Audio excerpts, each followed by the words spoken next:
హల్లెలూయా.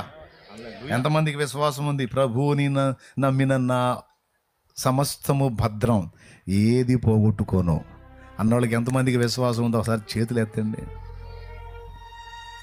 ఆఖరికి మన వారి ప్రాణాలతో సహా నువ్వు కోల్పోయిన నీ అన్న, తమ్ముడు, తల్లి, తండ్రి, నీ కడుపును పుట్టిన బిడ్డ అయినా సరే నీ కోసం భద్రంగా ఉంటారు. నువ్వు ఈరోజు బాధపడుతుండొచ్చు, నీ రక్త సంబంధీకుల్ని కోల్పోయి ఏడుస్తుండొచ్చు. అప్పుడప్పుడు వాళ్ళ జ్ఞాపకాలు తెచ్చుకొని దేవుడు ఏం మాట్లాడతాడో తెలుసా? ఎందుకు బాధపడుతున్నావు? నా వాక్యం విని, నా గ్రంథం చదివి, నా విషయాలు తెలుసుకొని కూడా ఇంకా నువ్వు బాధపడుతున్నావా? కొద్ది కాలమే కదా ఈ ఎడబాటు. మళ్ళా నువ్వు కోల్పోయిన వస్తువు నీ దగ్గరికి తీసుకొస్తా కదా, నేను నీకు చూపిస్తా కదా. ఇంకొక సంతోషకరమైన విషయం ఏంటో తెలుసా? నా కుమారి, నా కుమారుడా, నువ్వు కోల్పోయిన వారిని తిరిగి నీ ముందుకు తెస్తాను. అంతేకాదు, ఇంకెప్పటికీ నీ నుంచి విడిపోకుండా శాశ్వతంగా నీకు ఇస్తాను. శాశ్వతంగా ఇస్తాను. ఆ రోజు సిగ్గుపడతావు నువ్వే. ఈరోజు ఎన్నోసార్లు ఫీల్ అయ్యావుగా, ఎందుకు చేసావు ఇట్లా, ఎందుకు చేసావు ఇట్లా, ఎందుకు చేసావు తండ్రి, ఎందుకు చేసావు అని అలిగావుగా కొన్నిసార్లు నా మీద.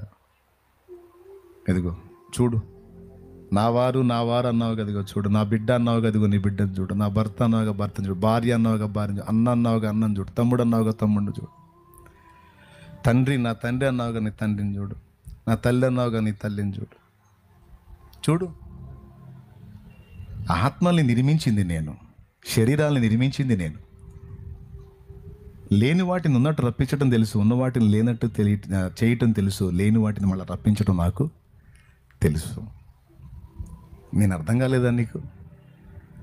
ఇప్పుడు మా నాన్న నేను కోల్పోయానండి. ఆయన అంటే నాకు చాలా ఇష్టం, అభిమానం. నా నిరీక్షణ ఏంటో తెలుసా? ఆయన దేవుని పాదాల చెంత నిరభ్యంతరంగా సంతోషంగా ఉన్నాడు, ఆనందంగా ఉన్నాడు, పరదేశ మహిమలో ఉన్నాడు. ఒకరోజు వస్తుంది, తిరిగి తప్పకుండా నేను ఆయన కలుస్తాం. ఈసారి కలుసుకుంటే ఇక ఎప్పటికీ విడిపోం. అక్షయ దేహాలతో శాశ్వతంగా కలిసే దేవుడిని ఆరాధిస్తాం. ఇప్పుడు చెప్పు, ఏదన్నా మనం కోల్పోయేది ఉందా ప్రభువులో? ఏదన్నా కోల్పోయేది? ఆఖరి నీ ప్రాణంతో సహా తిరిగి నీకు ఇవ్వబడింది. ప్రభువులో నువ్వు కోల్పోయేది ఏదో ఒకటి చెప్పు నాకు. అవమానం పొందావా? శాశ్వత ఘనత వచ్చింది నీకు. ఇక్కడ నలుగురు ముందు, మనుషుల ముందు అవమానం పొందావేమో, ఈరోజు 4 దెబ్బలు తిన్నావేమో నలుగురి ముందు, కానీ రేపు అక్షయమైన ఘనత వచ్చింది నీకు. అక్కడ కోట్లాది మంది దూతల ముందు, కోట్లాది మంది మానవుల ముందు ప్రభువే నిన్ను గురించి ఏం చెబుతాడో తెలుసా? నా కుమార్తెయా, నా కుమార్తె, పిచ్చిదయా. నేనంటే పిచ్చి, దీనికి తిక్కలది, పిచ్చిద్దా ఇట్రా అని దగ్గర తీసుకొని, నా కోసం దెబ్బలు తిందయా నా పిచ్చి కూతురు అంటాడు. నా కోసం తన్నులు తిందయా నా పిచ్చి కూతురు. నా కోసం పొద్దస్తమానం నా కలవరింతే ఈ పిచ్చిదానికి అంటాడు. సహోదరుడా, నిన్ను చూపించి ఈ పిచ్చోడికి ఎప్పుడు నేనే. ఎన్ని నష్టాలు వచ్చినా, ఎన్ని కష్టాలు వచ్చినా ఒక మాట నన్ను సనగల. అడుగుతాడు, నా మీద కోపం రాలేదా నీకు? అన్ని బాధల్లో నెట్టాను కదా, అన్ని సమస్యలు అనుమతించాను కదా, అన్ని అవమానాల్లో తోసాను కదా, నీకేం అనిపించలేదా? ఎందుకయ్యా? అవమానానికి అప్పగించిన నువ్వే, ఘనతకు అప్పగించినా, దుఃఖం ఇచ్చిన నువ్వే, సంతోషం ఇచ్చినా స్తోత్రం. హల్లెలూయా. చెప్పు నాన్న, గట్టిగా చెప్పు.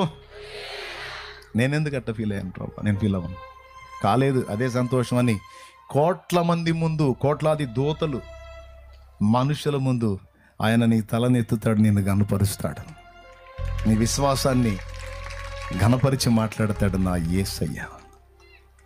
దీన్ని బట్టి మీకేమర్థమవుతుందండి?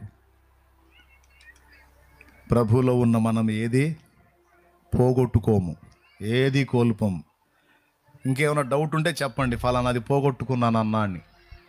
ఏం పోగొట్టుకోగలవు? నీ ప్రాణమే తిరిగి నీకు ఇవ్వబడిద్దే, నీ వారి ప్రాణం కూడా నీకు ఇవ్వబడిద్దే, నీ అవమానాలు ఘనతలుగా మార్చబడతాయే. నా ఘనత పోగొట్టుకున్నానన్నా అంటే రెట్టింపు ఘనత నీకు అక్కడ ఉంది కదా, ఇక్కడ ఉంది, అక్కడ కూడా ఉంది. దేవునికి స్తోత్రం. ప్రియులారా,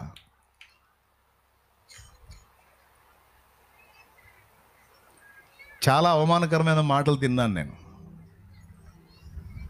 ఆ మాటలను బట్టి ఏడ్చుకున్నాను. ఒక దినాన నా ప్రభు నన్ను దగ్గరగా తీసుకున్నాడు, గుండెకి హత్తుకున్నాడు. బాధపడకరా, అవసరాన్ని బట్టి కొన్ని అవమానాలు అంతే, వాటిని నేను ఘనతగా మారుస్తాగా. నా మీద విశ్వాసం ఉందా? వదిలేసే, వాటిని గురించి నువ్వు ఆలోచించవాకు, వదిలేసే. ధైర్యపరిచి వెన్ను తట్టి ముందుకు నడిపించాడు. నా కష్టకాలంలో నేనున్న దీనస్థితిలో నా స్నేహితులు నన్ను చూసి మొహం తిప్పుకొని వెళ్ళారు. బాధపడ్డాను. దేవుని వైపు చూశాను. డోంట్ వరీ అన్నాడు. ఈరోజు ఆనోళ్లే నన్ను చూసి మొహం తిప్పుకున్న నా ఫ్రెండ్స్లో కొంతమంది, మీ శాలేం రాజు ఎవరో కాదు, నా ఫ్రెండేనాయా అని వాడు చెప్పుకునేటట్టు నా దేవుడు చేశాడు. ఇక్కడే చేశాడు, భూమి మీదే చేశాడు. దేవునికి స్తోత్రం కలుగును గాక. నేను ఘనత పోగొట్టుకున్నానంటే ఘనతకి రెట్టింపు ఘనతనిచ్చేవాడు. నేను పైసలు పోగొట్టుకున్నా ప్రభు అంటే రెట్టింపుగా పట్టసఖ్యముగానంత సమృద్ధినిచ్చే దేవుడు నా దేవుడు. చెప్పు, నువ్వు ఏం కోల్పోయావు?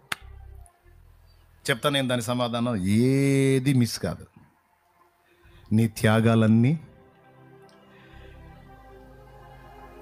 మేఘాలలోనా మెరుపుంచినావు, త్యాగాలయందేమా అనురాగాలుంచినావు.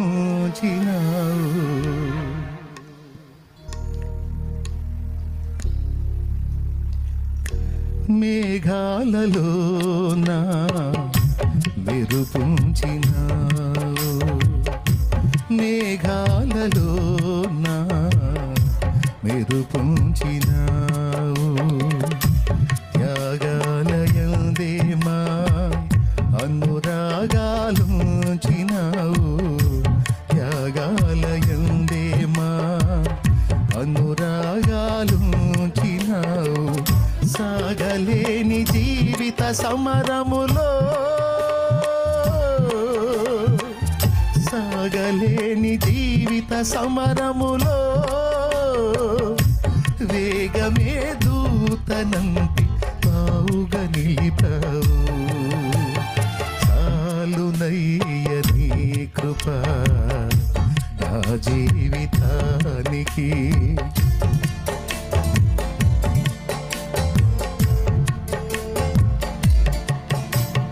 చాలునయ్య నీ కృప నా జీవితానికి.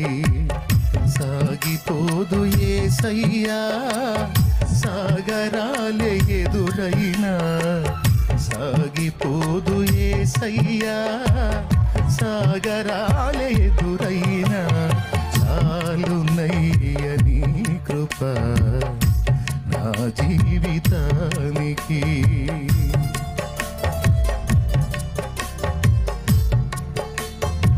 Praise the Lord. నా ప్రభు నిమిత్తం ఆయన నామంలో నువ్వు పడే ప్రయాస, నువ్వు చేసే త్యాగం, నువ్వు పడే కష్టాలు, పొందే అవమానాలన్నీ ఆయన చూస్తానే ఉన్నాడు. వీటన్నిటిలో నిన్ను పరీక్షిస్తానే ఉన్నాడు. నీ స్పందనలు ఏంటనేది మొత్తం నమోదు చేసుకుంటానే ఉన్నాడు. తగిన కాలమందు నువ్వు చేసిన త్యాగానికి, పడిన ప్రయాసకు ప్రతిఫలం ఇవ్వడానికి నా తండ్రి నీకు సిద్ధపరిచింది దాచబడి ఉంది. నమ్మితే స్తోత్రం చెప్పు. త్యాగం జేబులో ఉంది 50, జేబులో ఉంది 50. కఠినంగా జరుగుతుంది. సేవలోకి వచ్చిన కొత్త పెద్ద వయస్కుడు, దాదాపు 60 ఏళ్ళు పైబడిన దైవజనుడు వచ్చాడు. ప్రార్థన చేసి వెళ్తున్నాడు. ఒట్టి చేతులతో పంపి బుద్ధి కాల. ఉందే 50. ఆ 50 ఉంటే 10 రూపాయలు పచ్చడి తెచ్చుకున్నా ఎట్లుందంటే పరిస్థితి కనీసం 3 రోజులు గడిచిద్ది కదా అన్నట్టుంది. మరి సేవకు వచ్చాం, ఎవరిని అడగం, చేజాప అడగం, రోషం మాటపడం. మరి దేవుడికి అవమానం కదా మనం చేజాప అడిగితే. దేవునికి మహిమ. కానీ ఇంకా ఏం లేదు, వేరే మార్గం లేదు. ఎవరు నాకు అప్పు ఉన్నోళ్ళు ఎవరు లేరు. నేనే జనాలకు అప్పులు ఇవ్వాల్సిన వాళ్ళు ఉన్నారు. ఒక 50 రూపాయలంటే 5,000 కనపడుతుంది. ఏం చేయాలా? ప్రభుకి స్తోత్రం. ఉన్నది 50 ఆయన చేతిలో పెట్టి పంపించా, ప్రార్థన చేయగారని. ఆయన ఆనందంగా వెళ్ళిపోయాడు. సంతోషం బాబు అని. ఆయనకు ఆనందం. ఇప్పుడు నాకు నెక్స్ట్ ఏంటి? అయినా నాకు తెలుసు నేను చేసింది నా దేవుడు చూస్తున్నాడు. ఇప్పుడు కాకపోతే తర్వాత అయినా నా అవసరానికి తప్పకుండా ఆయనే సహాయపడతాడు. ఇన్నాళ్ళు నన్ను పోషించింది ఆయనే చూసుకుంటాడని వదిలేశా. మీరు నమ్మండి నమ్మకపోండి, అదే రోజు సాయంత్రానికి 1200 నా చేతికి వచ్చింది. 1200, 50 రూపాయలు ఎక్కడ, 1200 ఎక్కడ, ఎన్ని రేట్లో చూడు. త్యాగాన్ని చూస్తాడు. అసలు నీ త్యాగం, నీ సమర్పణ, నీ ప్రేమ, ఆయన కొరకు నీకున్న ఆసక్తి, సాటి మనిషి పట్ల నీకున్న బుద్ధి, వాళ్ళు ఉన్న బాధలను బట్టి నీకు చేయాలనే మనసు, అదంతా చూస్తాడు. అవతల వాళ్ళకి ఆపదలో నీకు కష్టంగా ఉన్నా కూడా నువ్వు ఆదుకున్నావు అనుకో, దోతలకు చెప్పి మురుసుకుంటాడు. ఆ పిచ్చిదాన్ని చూసావా, ఆమెకే లేదు, వెర్రిమోహంది, చూడు ఎట్ట చేసిందో, మొత్తం ఇచ్చేసింది. నా బుద్ధే దోతలు అంటారు, నీ బిడ్డకి నీ బుద్ధి రాక ఎవరి బుద్ధి వచ్చిందే ఏసయ్యా, నీ బుద్ధే ప్రభా. మెచ్చుకుంటాడు. ఆ తిక్కలోని చూసావా, ఎవరన్నా ఇబ్బంది పడుతుంటే చూస్తా ఊరుకుంటాడు అని చూడు, ఉన్నదంతా తీసిస్తాడు. వాని సంగతి చూసుకోడు పిచ్చోడు. నా తండ్రి మురిసిపోతాడండి, మురిసిపోయి ఊరుకుంటాడా? ఆయన పిడికిలి విప్పి ఇచ్చాడంటే మన వల్ల కాదు. దేవునికి స్తోత్రం, హల్లెలూయా. ఇస్తాడు ఆయన. వేరే ఊరు నుంచి 10 మంది వచ్చారు కూటానికి, బయట నుంచి, సొంతూరోళ్ళు కాకుండా. కూటం అయిపోయింది, లోకల్ వాళ్ళు వెళ్ళిపోయారు. ఆ బయట ఊరోళ్ళు పాపం రెడీ అవుతున్నారు వెళ్ళటానికి. అమ్మా, వాళ్ళు వేరే ఊరు వెళ్ళాలి, దూరం, కొంచెం అన్నం ఉంటే పెట్టవచ్చు కదా అన్న. మాకే లేదు టికానాడ, స్తోత్రం, మాకే లేదు, ఎట్లా చేయాలా అయ్యా? మనమే కంట్రోల్ బియ్యం తింటున్నాం, రేషన్ బియ్యం తింటున్నాం, అది కూడా కొంచెమే ఉంది. ఆ ఉన్నదానిలోనే వండి పెట్టి మన సంగతి దేవుడు చూసుకుంటాడు. ఇప్పటిదాకా వాక్యం విన్నారు, టైం అయింది, వాళ్ళని అట్ట ఖాళీ కడుపుతో పంపటం నాకు మనసు లేదమ్మా, ఏదైనా పెట్టుమా అన్న. 2 కేజీలు వండింది, 2 కేజీలన్నర ఏమో వండేసింది. లేదు, కటకట్టలాడుతుంది పరిస్థితి. ఆ ఉన్నదానిలోనే త్యాగం. త్యాగాలయందేమా